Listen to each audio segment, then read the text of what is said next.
Try not to have a good time. This is supposed to be educational. Charles M. Schultz. Recruitamentary. Empowering your employment. With our guest today, Kaylee Houde. All right, ladies and gentlemen, thank you for tuning into the next episode of the Recruitamentary podcast. We're going to be talking today about networking as a hot topic. With us today is Kaylee Houde. Kaylee, how you doing? Good. How about yourself, Michael? You know what? We're having a bad passing storm here, but you know what? I'm glad to be able to do this episode, have a great guest on. Happy to have you here. So that's my highlight for the day right now.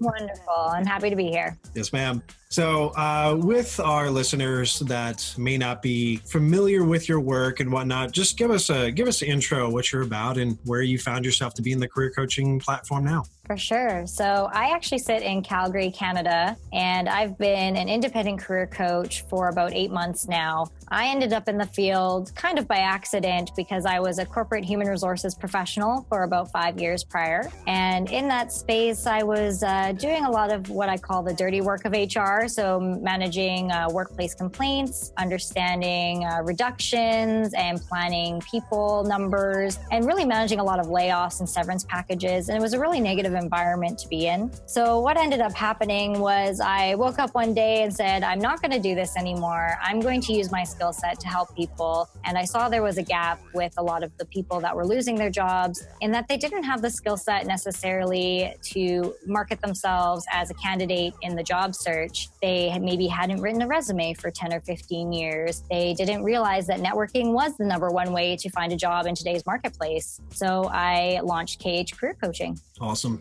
And you know, it's funny talking about having people that are not in the realm of having to do a resume. There was a friend of mine's sister, their company, they just gave a whole bunch of raises. They raised the minimum wage. It did all these wonderful things.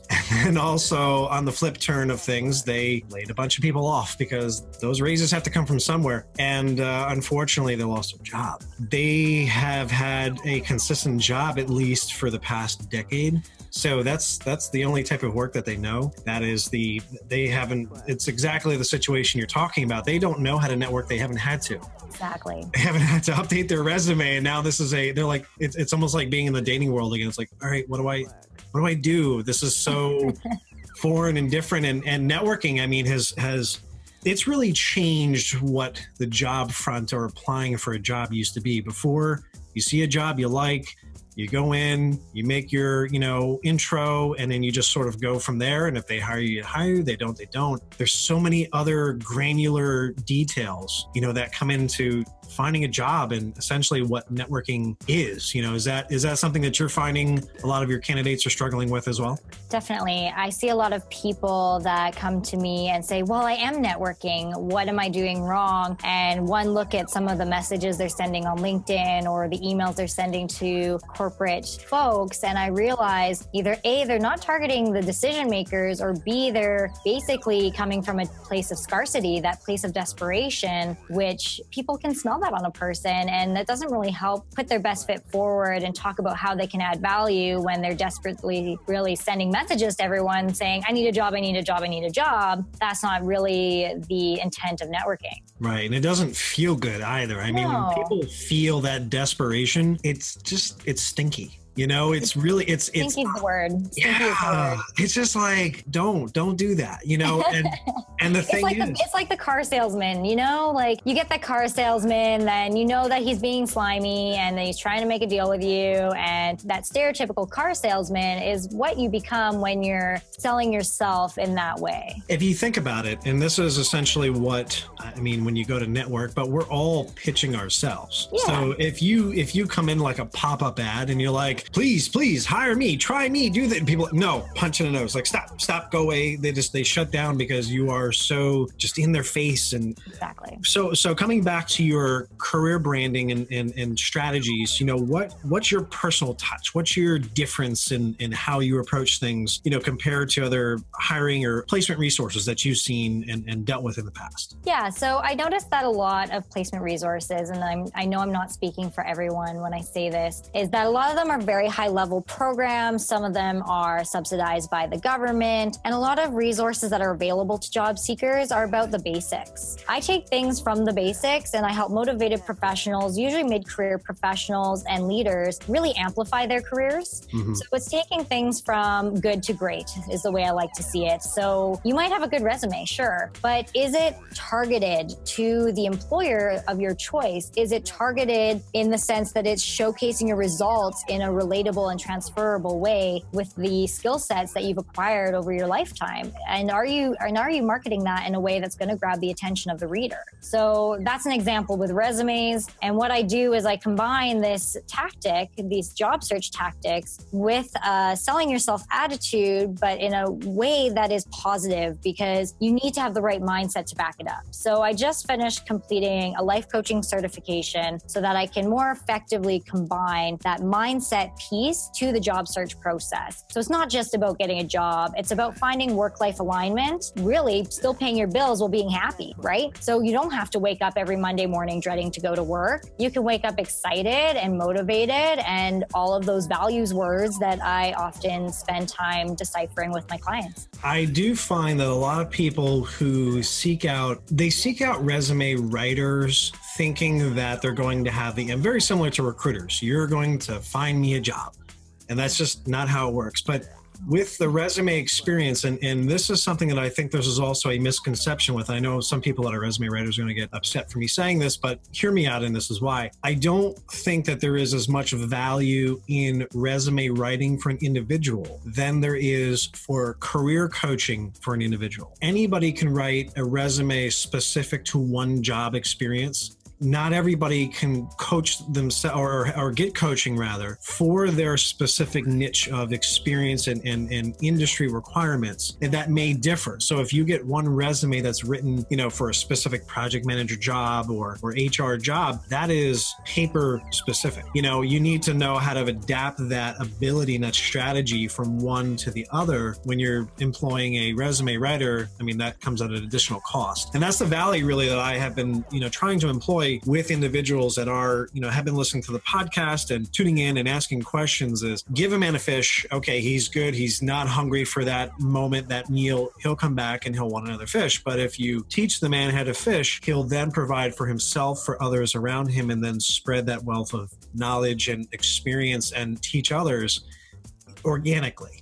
From that fallout of his network, you can build, and then he is known as, I guess in that experience would be the industry expert, knowing how to fish. From there, can take those actionable skills and apply them in their relationships, their personal relationships, or other aspects of their life that aren't just career or even resume specific. Does that make sense? Oh, 100%. It's funny that you use that metaphor, because I use that to describe my coaching practice quite regularly, actually. Because like you said, somebody might give you a resume, they can write it for you, great, but does that teach you how to then go and target a different type of posting later on in your lifetime? Probably not. And so my whole coaching philosophy is that I'm teaching people the skills that they need to find a job for the rest of their life. So no matter what situation they find themselves in, maybe they end up in a career that is no longer aligned with their values. Maybe they get laid off in the next downturn. They still have that skill set. Sure, they can always come back and I can support them through that process again. But really, by working with me once, they should have the skill set and the tools in their toolbox to start to apply accomplishment statement writing, networking capabilities, and goal setting, and cover letter writing and interview prep for the future.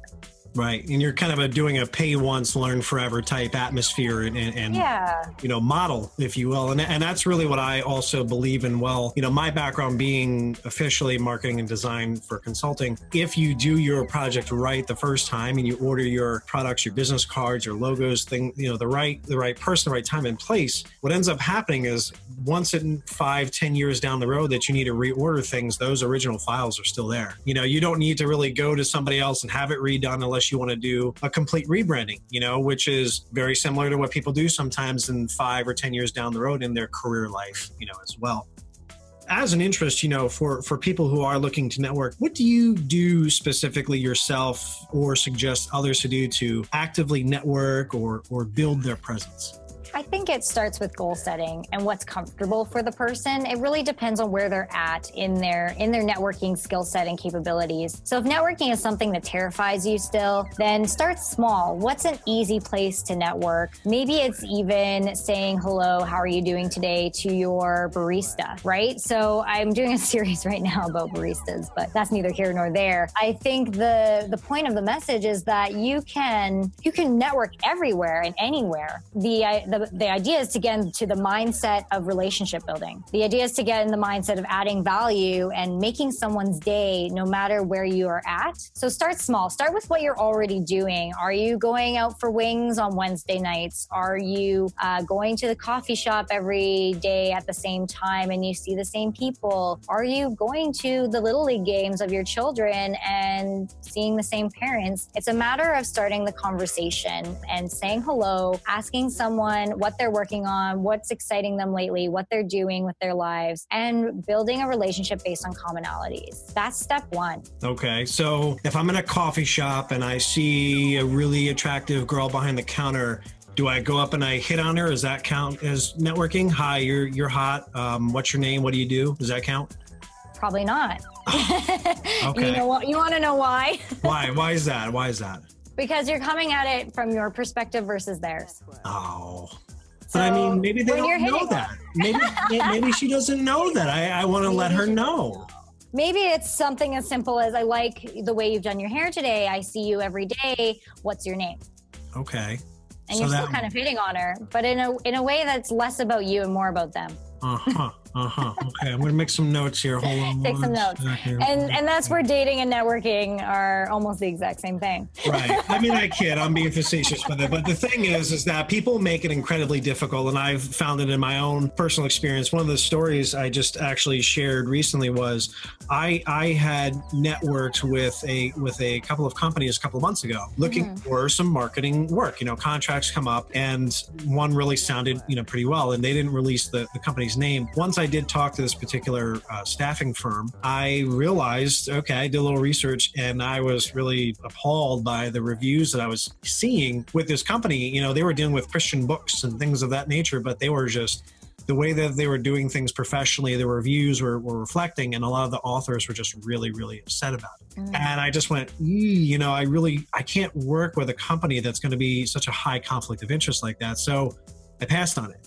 Somebody who answered the phone was really nice and helpful. We started talking about, other work-related things. I connected with them on LinkedIn. The original person who reached out to me, I connected with them. The second person that reached out to me, I connected with them. And then I started realizing, okay, I have a small group of people that I've, 3, 4, 5 different people that I've connected with in this one company. And then other people started, on LinkedIn started to be recommendations for connections. One being somebody who was a focal point to connect with in my area, in the area. And I connected. I didn't know her. We talked, sent very few messages back and forth. And then last week there was an event that I went to, huge event. I walked around it twice, came back around a second time in a recessed area where there was a crowd of people. I didn't realize there was tables back there. And lo and behold, it's this one person who I didn't speak with. And I saw her from far away. I said, oh, that's got to be, Pearl was her name. I said, oh, that's got to be Pearl. And she turned around and she went, Michael? And I went, oh, wow. She did, so it was nice because it was one of those things where we got to know each other without knowing each other. And we did follow each other's work. We've been super busy where we haven't been able to keep in contact back and forth. But A, we knew who we were.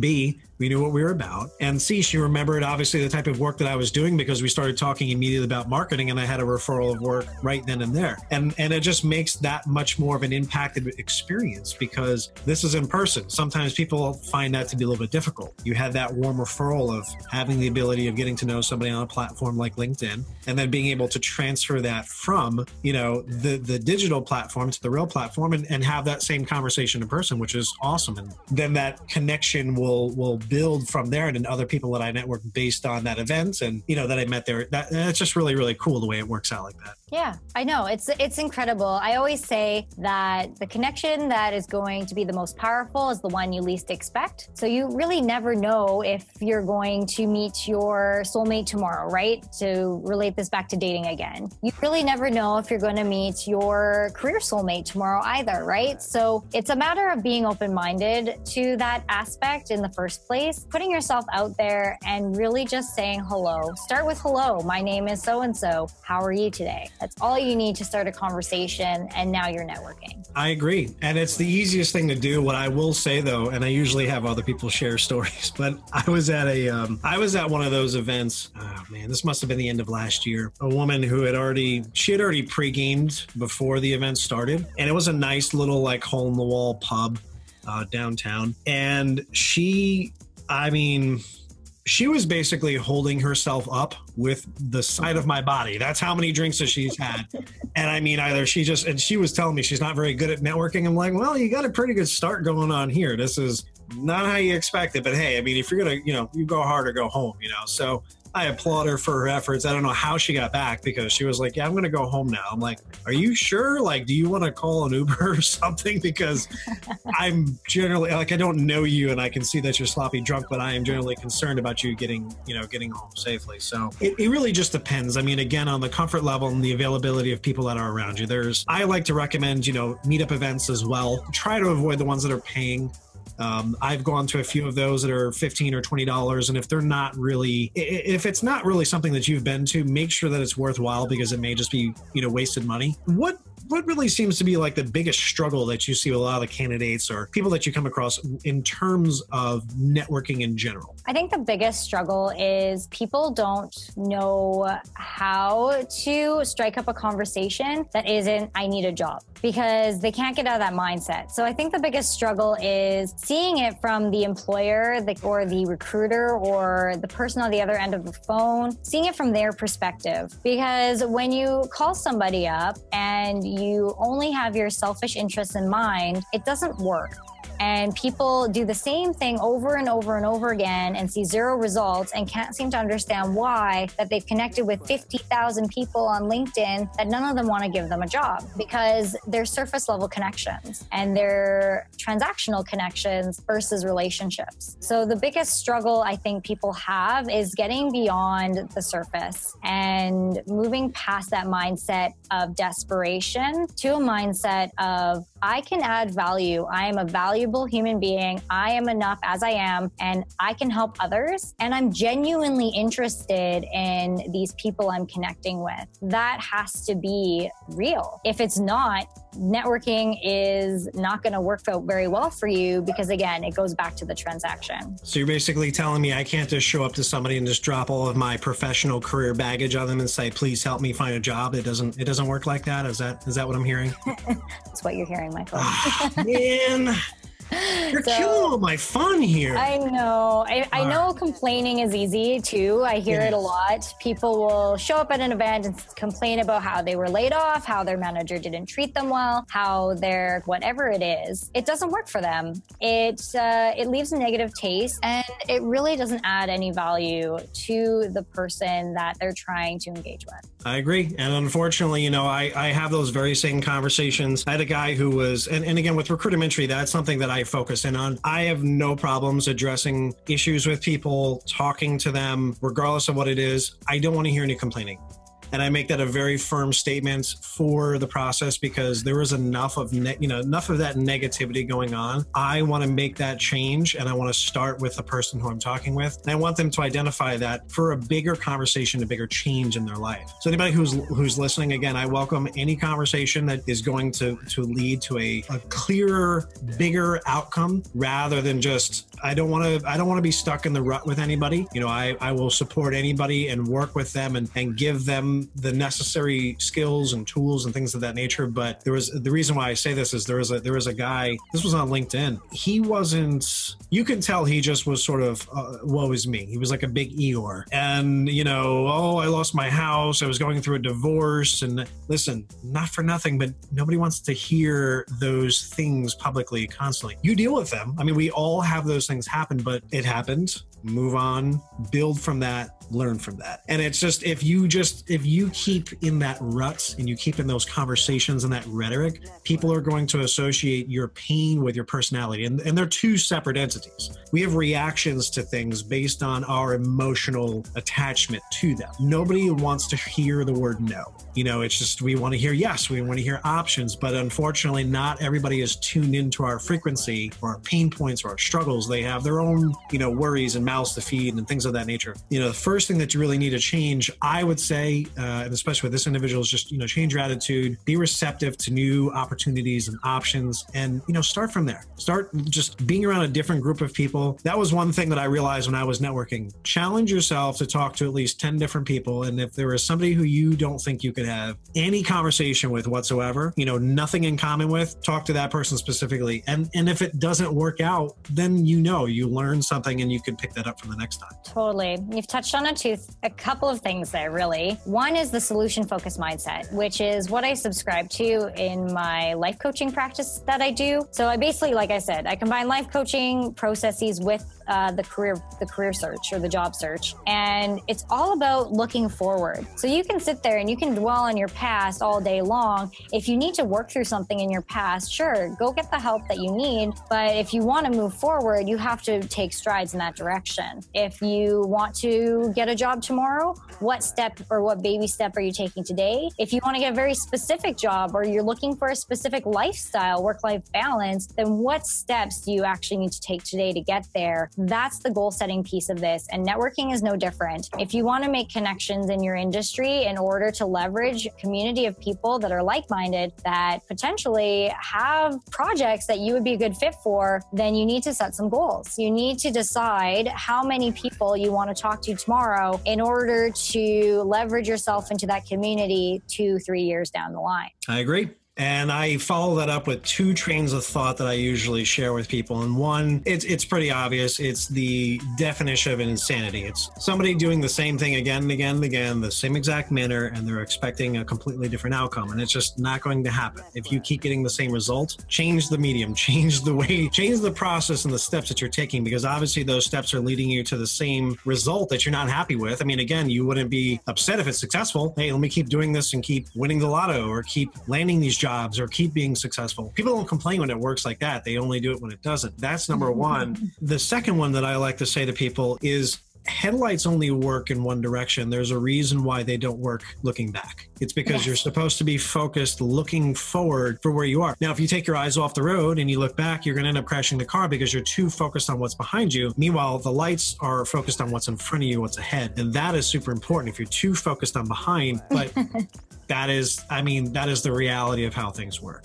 Great points. When we usually wrap up our episodes, what I like to say is some horror stories and placement stories. So if you could share with us maybe one candidate horror story that you had, somebody that you were working with and just was really just up there as one of the top 5, things that would make you want to quit doing what you do, and, finishing up with maybe something really, really awesome, really, inspirational, or something that is memorable for a candidate that you've worked with as well. Definitely. So in terms of horror story, immediately a certain individual came to my mind. So it was in my days when I used to be a recruiter. This person looked perfect on paper. This person interviewed well, knew the behavioral interview process. So perhaps he had a coach, but essentially he was the ideal candidate. So of course we extended him an offer, but this goes back to the importance of honesty. So what ended up happening is, despite his abilities to showcase his skills, both on paper and in the interview, he could not show up to work. I'm not sure why. He could show up to the interview, but he did not show up for his first day of training. He had an excuse for his second day of training. His excuse on the third day was that the gate was locked and he didn't know how to get in and didn't bother to call anybody. And I really didn't know how to tell the hiring manager that we'd failed in this scenario, because he looked perfect. And so I think that's my biggest horror story, is that lying doesn't work out for you, because at the end of the day, this person didn't have a job within 3 days because they didn't show up for those first 3 days. Right. So we called him and told him never to come back. So, I mean, you can fluff your way to an offer letter, sure. After that, if you're still not representing yourself in a way that's effective, you're not showing up, you're not doing what you're saying you're going to do, et cetera, and you can't do all the things that are on your resume, then that's not going to end well either, right? So it's one thing to look good on paper. It's another thing to practice what you preach and be the person that you want to be. Wow. Did they give him the right address, or I mean, was he at the right place? I mean, that's bizarre. Yeah, it was super bizarre. We actually ended up calling one of his previous employers who refused to comment on his performance. And, even though we had done a background check, our background check process was kind of sketchy at the time, let's say. I won't tell you who I was working for. But essentially what ended up happening is he disclosed to us that he was completely banned from returning to the premises of his previous employer. Okay, that's crazy. So that was enough for us to say, we're done here. Yeah. And because it hadn't even been a week of his employment at that point. So at that point, it's within that 30-day trial period, we decided to cut our losses. Right. And so that was an interesting lesson, that really this guy still doesn't have a job at the end of the day. I mean, it's just strange that you can't find the entrance. I mean, dude, look at the GPS. You are here, and then match the numbers with the wall number plaque, and that's it. I didn't understand myself. I don't.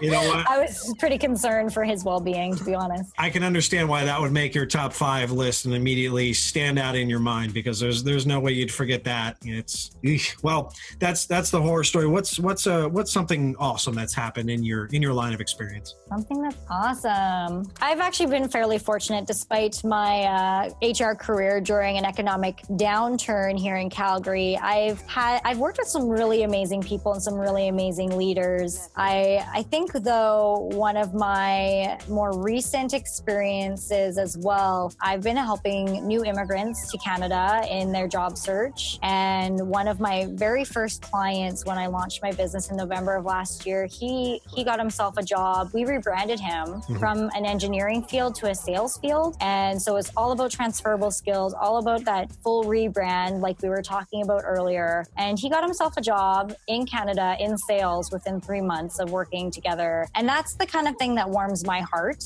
is knowing that I've worked with somebody and coached somebody to the point that they can feed themselves for life. Just like the quote. I just want to do more of that day in, day out. That's why I do what I do. That's awesome. Well, I appreciate you sharing that. And thanks for taking the time to be on the episode with us, Kaylee. I really do appreciate it. It's been a fabulous experience. Thanks so much. Thank you.